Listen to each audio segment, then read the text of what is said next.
Est-il surprenant qu'à la fin de l'âge, à la veille du triomphe millénaire de l'Église, toute la hiérarchie des puissances du mal s'emploie à séduire et à submerger ses futurs juges? Est-il étonnant que Dieu permette les attaques de l'ennemi? Toujours, à travers tous les siècles. Dieu s'est servi de notre planète comme de champ de bataille et d'atelier pour la préparation et l'instruction de ses soldats et de ses ouvriers. Le Fils de Dieu lui-même eut à obéir jusqu'à la mort, même la mort de la croix avant de recevoir ce nom qui est au-dessus de tout nom, ce nom qui proclame aux anges tombés et aux esprits mauvais, ces déchets du monde spirituel, la victoire du calvaire.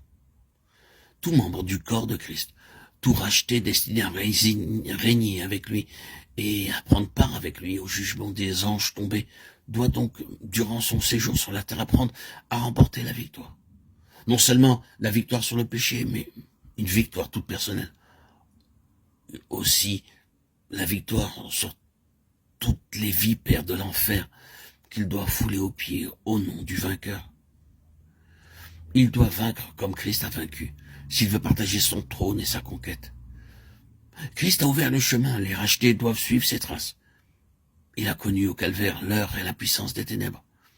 Il l'a traversé et en est sorti victorieux.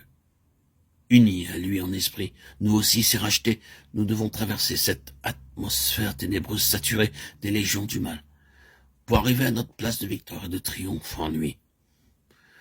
Les légions des ténèbres livrent actuellement leur assaut final à l'Église. Aucun membre vivant du corps mystique de Christ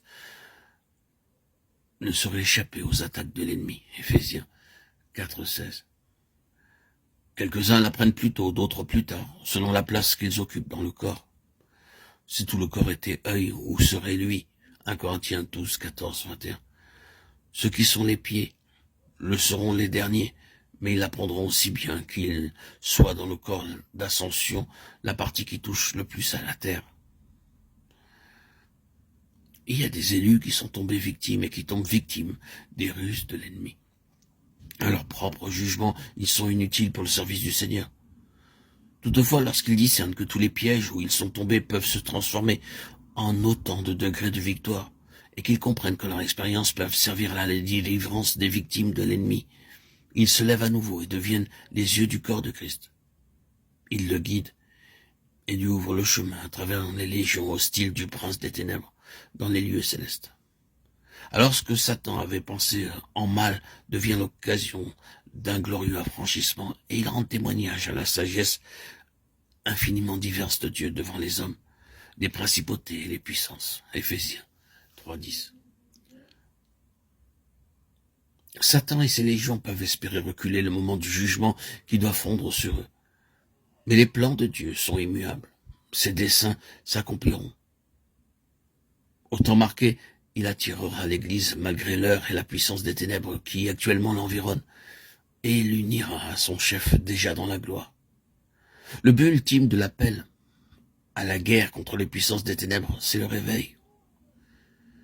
Mais la conséquence du réveil, le résultat de la victoire sur Satan, c'est l'ascension triomphale de l'Église, l'avènement millénaire du Christ. Et c'est enfin le châtiment de Satan et des puissances mauvaises qui sont précipitées dans l'abîme. Voici, je viens promptement. Amen. Oui, Seigneur Jésus, viens. Maranatha, Maranatha.